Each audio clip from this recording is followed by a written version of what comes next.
You're listening to What It's Like with Luce, a podcast highlighting ordinary people doing extraordinary things. I'm your host, Lucy Norris, and on today's episode, I'm speaking with lifestyle entrepreneur, founder of Bournemouth Sevens Festival and podcast host. Growing up above pubs in London, this week's guest was a born entrepreneur. From a young age, he had a natural business mindset which he carried through to his adult life, resulting in him being responsible for hosting 14 festivals and 1,500 events.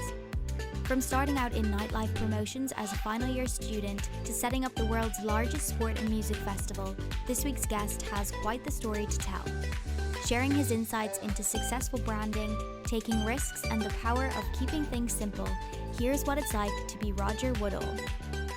Thank you so much, Roger, for joining me today. I'm so excited to get stuck into your story, but before we go into the details of everything that you've done in terms of your career and all of that, I'd be interested to hear a bit about what you were like growing up and whether this entrepreneurial spirit that you have has always been there. Yeah, I grew up above pubs in London as a young kid, so it was you were around a lot of adults the whole time, so you're around a lot of characters, you're around a lot of, I lived above the pub, the two-bed flat above the pub. So you're around a lot of naughty people downstairs in the pub, lots of fun people, lots of characters, lots of people wheeling and dealing, lots of people buying and selling. And, we had a nightclub next door to us, next door to the pub. I had one wall, I had my bedroom, and then one wall with a nightclub of 1,000 people in there next door. So you grow up very, very quickly. And I grew up around a lot of adults and maybe saw a lot of things kids shouldn't see at that age, but I loved it. Absolutely loved it, and that's where my entrepreneurial spirit come from, and allowed me to set up businesses as a 10-year-old.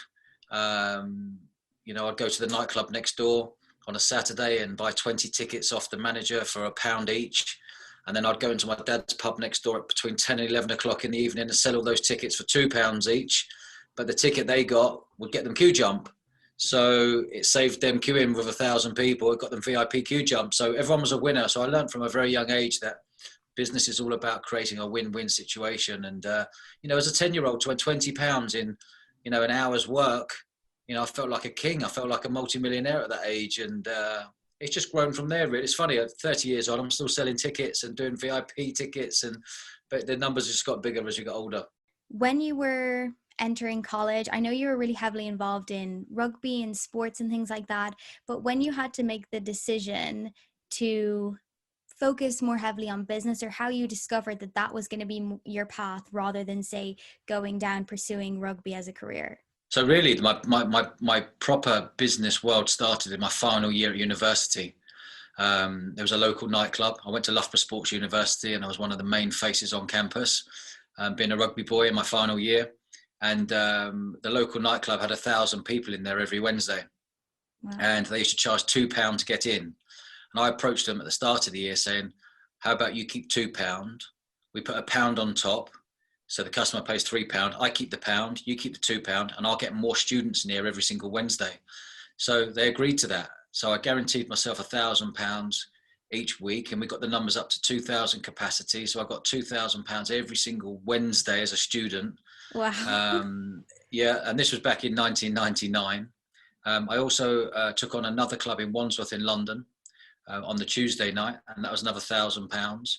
So as a student in my final year, I was coming out £3,000 a week cash, putting on student parties, and that happened every single Tuesday and Wednesday for my whole final year. So I literally hit the jackpot at a very young age and saw a huge gap in the market. I saw a great opportunity to become a pioneer in the student promotions world as a promoter. And I did that for a year. And when I finished my PE sports science degree, which I had no interest in, if I was honest with you, I was just always about looking how I can create a business when I finished. I didn't want to go and get a job. So I created a brand in year 2000 in the dot-com boom. We created a website and we called the brand, the student nightclub brand, called it popyourcherry.com. I like that. And it was the two cherries from Pasha, the Pasha logo. Mm-hmm. So we used that, and we grew that business and scaled it up to 12 cities, 12 parties in nightclubs in different cities all around the UK every week. And we did that for 10 years, where we'd take the door money We're putting 1,000 to 2,000 students in every nightclub. We take the door money at £3-4 a pop, and put on all the entertainment, the DJs, and all the acts and everything we used to do there. And that's how we grew our business, and we scaled it up to 1,500 parties in the end, in nightclubs all across the UK, from Manchester to Brighton to London to all over.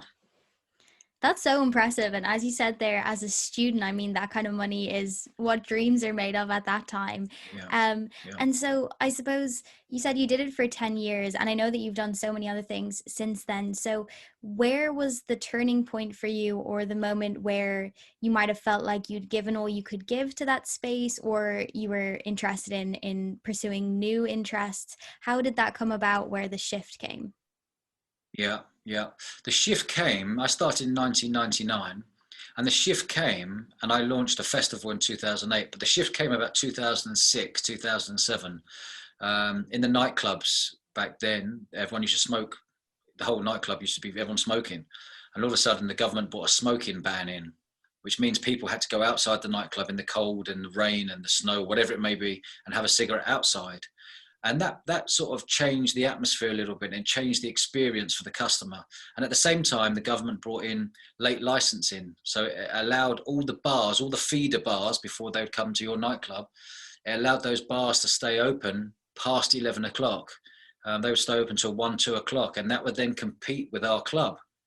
So all these small bars, like feeder bars, like 20 or 30 of them in a city, will hold on to their customers till midnight, 1 o'clock. I put little dance floors in their bars and stuff. So all these things started to trigger for me, and it was something that I thought, something's happening here. I need to look at, I've had a brilliant run in this for 10 years. I need to look at the next new business model, and how can I be a pioneer of something new? And that was the next step up. After throwing thousands of parties, the next step up was to say, okay, well, let's look at doing a festival.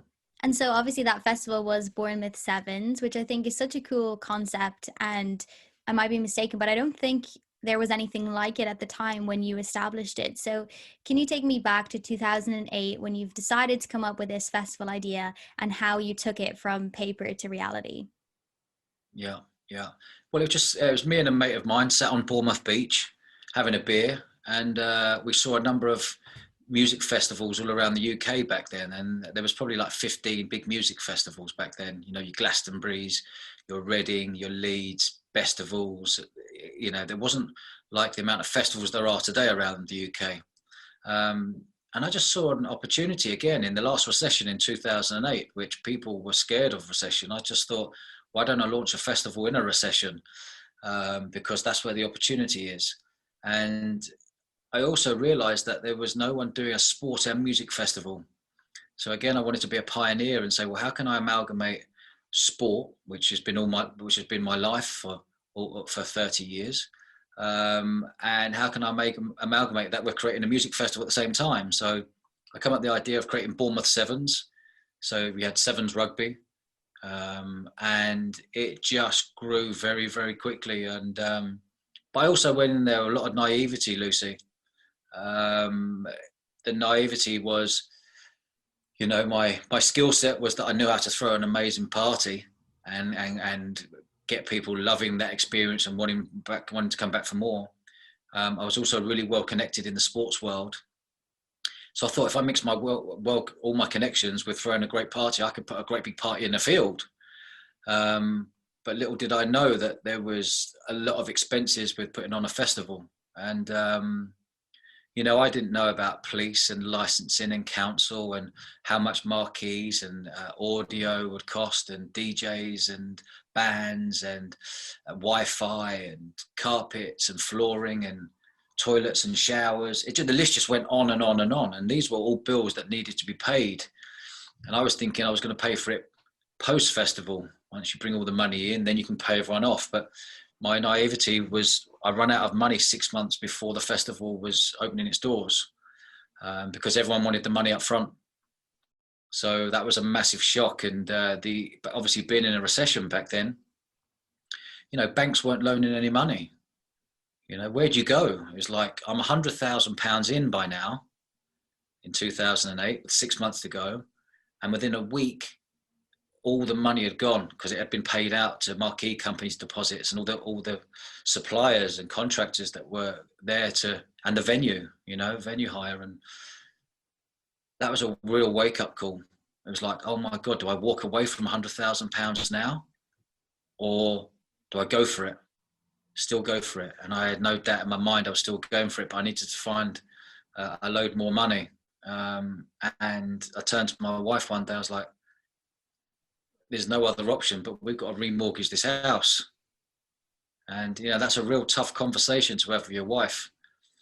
So I'm a risk taker, and I enjoy risk. I enjoy pressure. I enjoy the buzz of everything. My wife is totally risk averse. We're very opposite to each other, and that's why we get on so well. But that was a really difficult conversation to have. And when you remortgage your house and you don't know how many people are going to turn up, because you got to remember, back in 2008, there was no social media. There was no people putting their. That. Yeah, of course. So there's people who didn't have credit cards. People had credit cards and direct debit cards, but back then people wouldn't put their details into a website to pay you, because it just wasn't the thing. It wasn't to be done back then. Everyone had the fear. So we remortgaged the house, and we didn't know whether we were going to lose our house or not until the weekend of that festival. So leading up to that festival, about 4 months, my wife, poor Fleur, she was in tears 4 or 5 nights a week in bed going, what are we doing? What have we done? And I was like, just trust me, we're going to make this work, because that's all I had was my own belief. And luckily it worked. And that's why I'm here today, 14 years on, with a festival with 30,000 people partying and 400 competing teams and a lot of press and Sky TV and everything else that goes with it. And, but they were real tough times. And it just wasn't year 1 that was tough. It was year 2, year 3, year 4, year 5.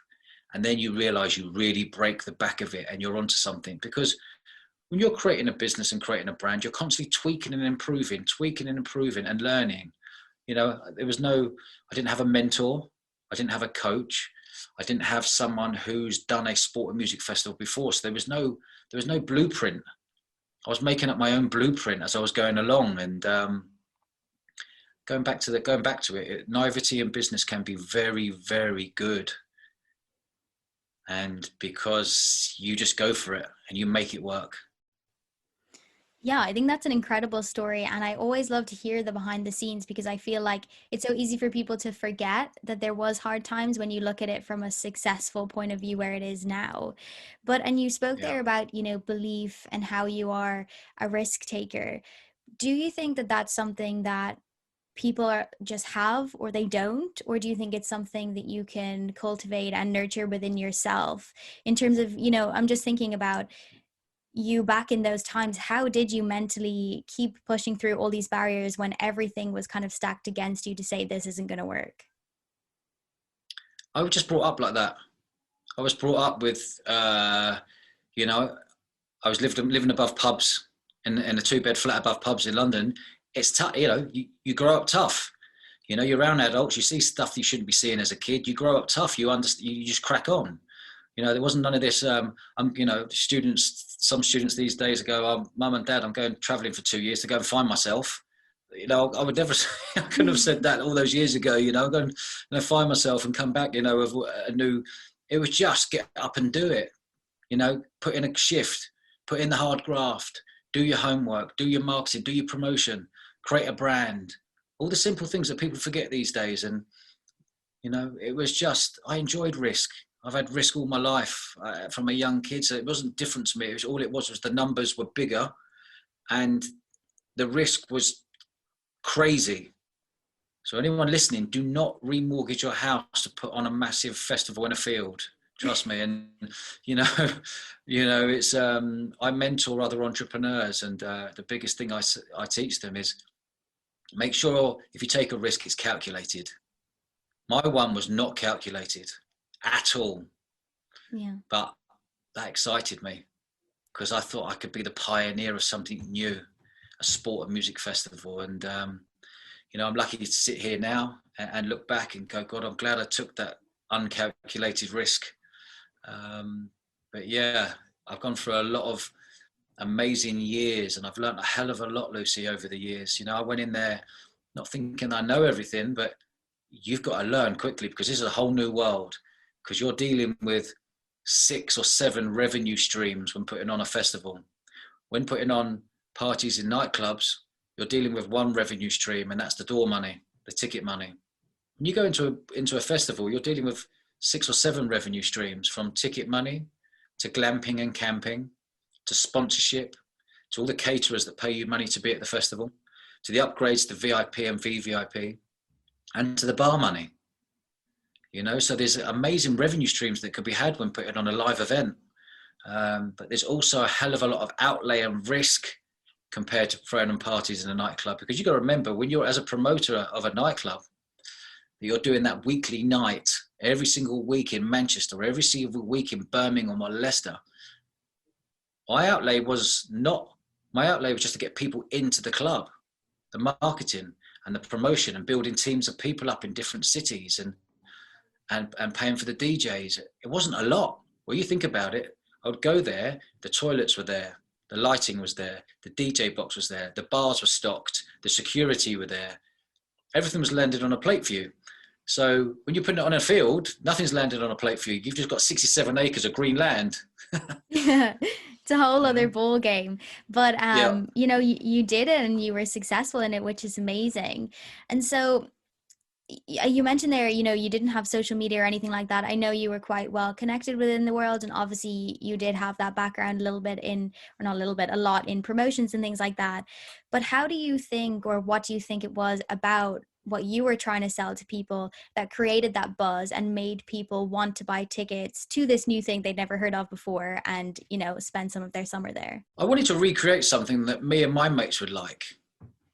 What would be a perfect weekend for someone like myself, who loves sport, loves partying, loves being around people, loves bringing people together? And I brought, over 1 million people together over the years. And I just saw an opportunity to say, if I can create something that I like, quick bar service, fancy dress, good fun, great music that everyone loves, all the hits, with sport, it's basically recreating what it's like when people were in their sixth form at school, or then they go to uni. Then it's recreating that feeling of a Wednesday night, that camaraderie across hockey, netball, all the sports. Actually, when they leave uni, there was nothing there.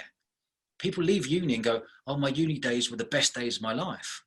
Where actually what we're doing and what we've created was to say, well, when they finish uni, we can still create that uni feeling, that camaraderie, but in a field down in Bournemouth. And that was the opportunity that I saw. And for me, it wasn't all about lineups and booking the biggest DJs and the most expensive bands. It was about creating an experience that they leave and say, that's the best weekend of my life. And that was the ultimate goal.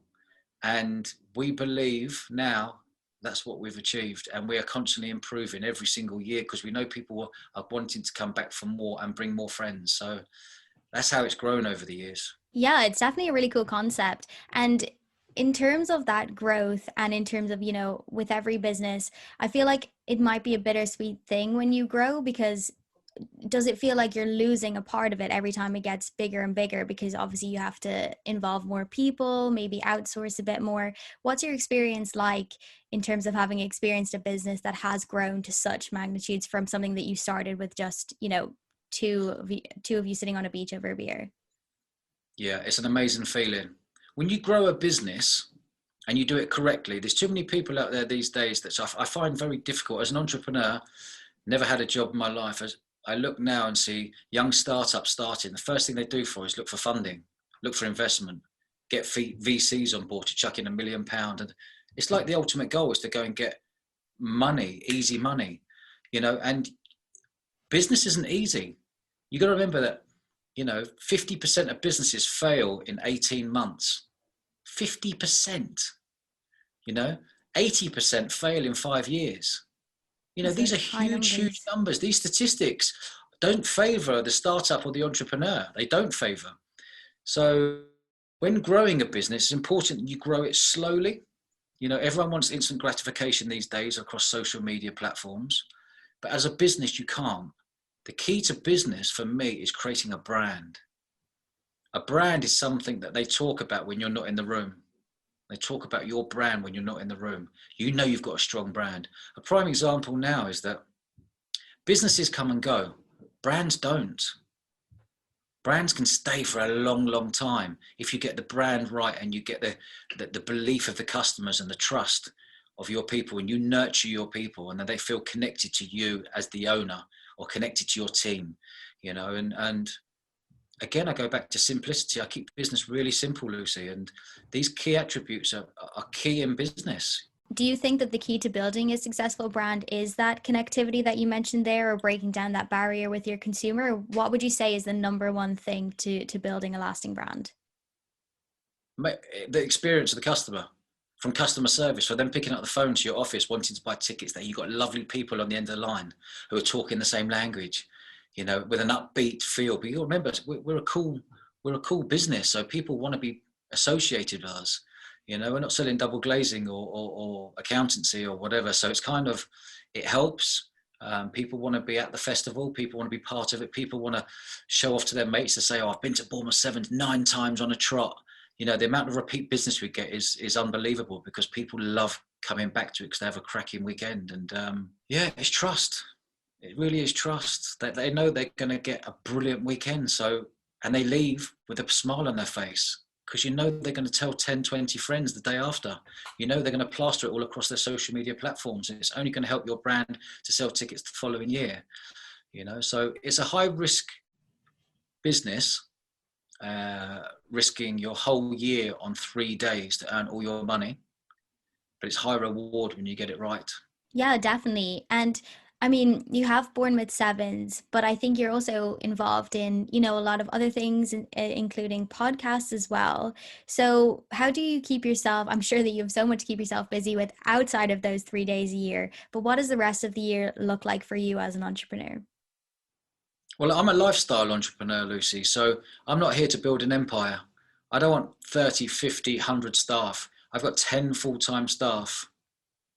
And that really works for my lifestyle. You know, I like to holiday a lot, you know, because it is a seasonal business that you gear up to your the May bank holiday weekend every year. It's different this year in August because we've moved the date due to COVID. But it's important that my team are all really, really happy. It's important that they've got freedom and they're entrepreneurs within the business. They can come and go when they want, but they're all amazing at what they do. And I build it like a rugby team. You can't have 10 fly halves. You've got to have a hooker, you've got to have a second row, you've got to have a back row, you've got to have a playmaker, and number 10, you've got to have your girl or boy on the wing. Everyone's got their own skill set, and it's about how you can nurture that and bring it all together and make them feel really part of the business, because we're privately owned, Lucy. So, you know, we've had people come and make us big offers, but I don't want to be told what to do by someone just because there's a load of noughts in your bank account. So, you know, we've kept it that way, and we're always going to keep it that way. But yeah, I only started, going back to your original question, I only started podcasting 6 months ago, Wow. due to COVID. Yeah. Yeah, and that's gone. It's gone.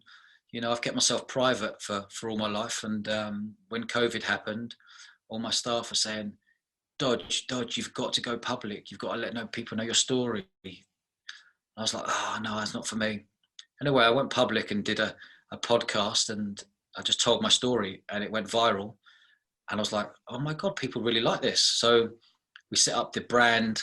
You know, I kept talking about personal brand. I didn't want to do it around my name, because I felt uncomfortable with that. So we come up with the personal brand called the Eventful Entrepreneur, due to what I've been doing all my life. And we created a podcast, and I've invited some really cool guests on my podcast who are friends of mine. And when you start seeing the iTunes, Apple reviews, the written ones, you know you're onto something really special when people are writing crazy, polite, nice reviews about the podcast. And that's really inspired me to keep going. So we release a new episode every Wednesday.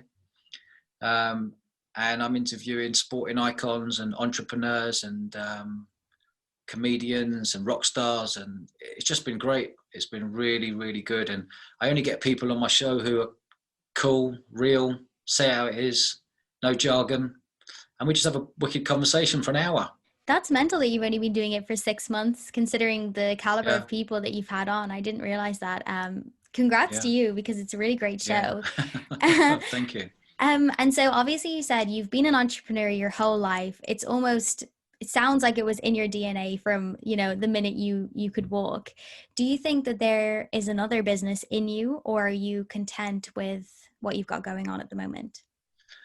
Well, on the back of me launching the Eventful Entrepreneur podcast, I got a phone call about 8 weeks ago from a chap who's the executive producer of I'm a Celebrity, Get Me Out of Here. And it was a private number on my phone, come through on a Monday, sorry, and said, can I come and meet you? We've listened to your podcast. Can I come and have a chat with you? And I thought, sure. So he come down the next day and said, we've listened to the podcast. We love it. Would you like to be a co-host of the new show that we're about to tell you? I was like, well, what is it called? They went, it's the Harry Redknapp Show. That's very So cool. I was like, oh my God, of course I'll be the co-host. So lo and behold, I'm Harry Redknapp's co-host. Harry's the host. And we've just interviewed some really cool people over the last 10, 12 weeks, from Piers Morgan to Rod Stewart to Eddie Hearn to Frank Lampard. It's just been Ramesh Ranganathan, Eddie Hearn. It's just gone on. The list has gone on, and we've had a real good laugh. So I signed the contract for that. And we've been cracking on with that for the last 10, 12 weeks, which has been great fun. Yeah, that's so cool. So that's been good. Yeah. Yeah. And I always think it's so funny when you get those phone calls, or you hear people talk about those phone calls. If they're a private number, they always say, I almost didn't answer it because I didn't know who it was going to be, and things like that. So you should always answer your phone. Absolutely. So, and then since COVID's happened, we've launching this new course, a new events course, an online events course. It's called the Event Crowd. And I saw an opportunity to be a pioneer again I saw that car companies were constantly improving. Apple was constantly improving. Watch companies were constantly improving. But what I realized was universities weren't constantly improving. And what I realized that the universities is actually a massive, massive business. And a business that is an unbelievable amount of money it costs for a student to go to university for 3 years. Mm-hmm. And I found out it was £27,000 in tuition fees. Yep. And I found out the average student leaves university with £50,000 of debt around their neck before they start their business life. And I was in shock. And I thought, hold on a minute. I knew there was a massive myth. You had to go and do an event management degree or a business management degree or a sport management degree to get into the events industry. And I knew you didn't. So we have built this course, an online course that can take you 3 months at a fraction of the price, at a fraction of the time, that will get you diplomas and certificates that will allow you to get into the events industry. That's so cool because, as you're saying, I have that debt as well. So I'm enjoying life with that. But it is crazy how quickly the world is evolving and trying to make things more accessible for everyone. And then it's the traditional institutions that are supposed to prepare you for your career that seem to be stuck and not taking on any new initiatives or anything like that. 100%, Lucy. You've got to remember that event management students are being taught from people who weren't in events, and the lecturers are reading out of a book that was written 20 years ago. Madness.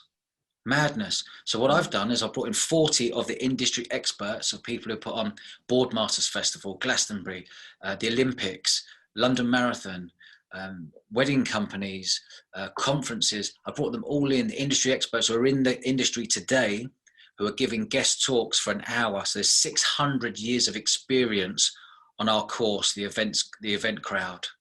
600 years experience that someone can do in 3 months and leave there with a diploma that they can walk into any events company around the country to say, oh my God, I've done the diploma from the Event Crowd.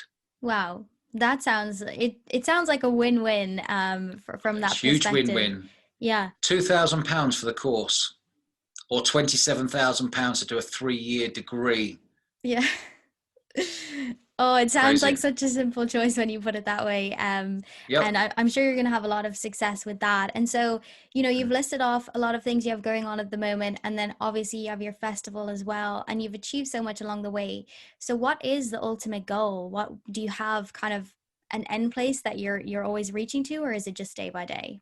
There is no goal. There is no goal. The quicker people realize there's no destination, there is no destination. People take that out of their mind. It's the journey. It's the fun we're having today, living in the present. When we're constantly looking in the future, you know, this whole country puts fear upon us. When you're constantly looking in the past, people are dealing with guilt. If you're living in the present, you're living today, you're living a really good life. So in business, enjoy the journey, enjoy the highs and the lows and the pressures.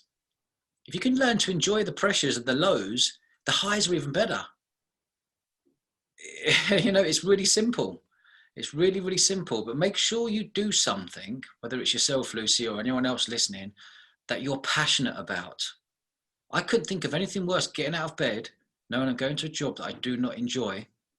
When you know you're on this planet for 80 years and time's ticking, and then when you're sitting in an old people's home when you're 70 odd, 80 odd, looking back going, I've got regret why I didn't take the opportunity. I've got regret why I didn't set up my own business. I've got regret on why, regret. I don't want to have that feeling. Anyone listening shouldn't have that feeling.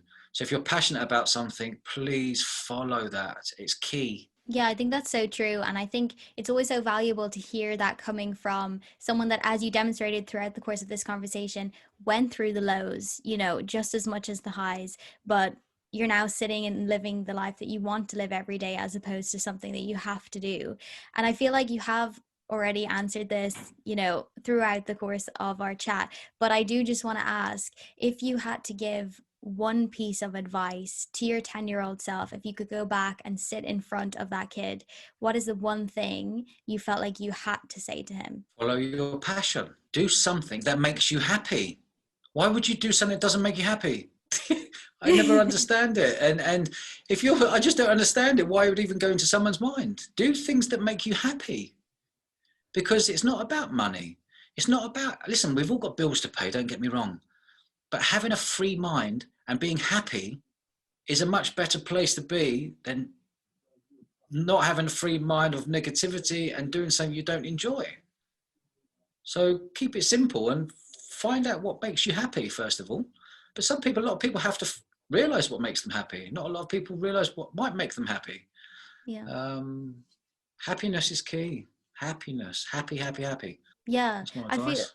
I love that. And I think this conversation has almost felt like a reality check in a sense that, you know, stop overcomplicating things is kind of what I'm getting from you, and just simply figure out what it is that you like and go with it. Because I feel like in this, how everyone's living at the moment, maybe it's because we're so consumed online and all this kind of thing, there just seems to be so much going on all the time. Everything seems to be made out to be more complicated than it is. So it's refreshing to hear a successful Good. person say it's about simplicity. 100%. Keep everything simple. I work hard on keeping my business simple. I work hard at keeping my life simple. Think about it. Yeah, it's definitely something to think about. And, you know, even in that, there's so much to unpick in that. But I do just want to take this opportunity to thank you so much for giving up your time. I know you're so busy, but I really appreciate you letting me pick your brain for a bit. So thank you so much, Roger. No worries at all, Lucy. I think you present yourself very, very well, and I wish you all the best in whatever you look to do moving forward. Thank you so much for listening, and as always, please rate, share, and leave a comment if you like what you hear. And don't forget to follow @WhatIt'sLikePod on Instagram and Facebook. To find out more about Roger and his businesses, visit the links provided in the show notes. I'll be back next week with more inspiring stories, but for now, this has been What It's Like with Luce.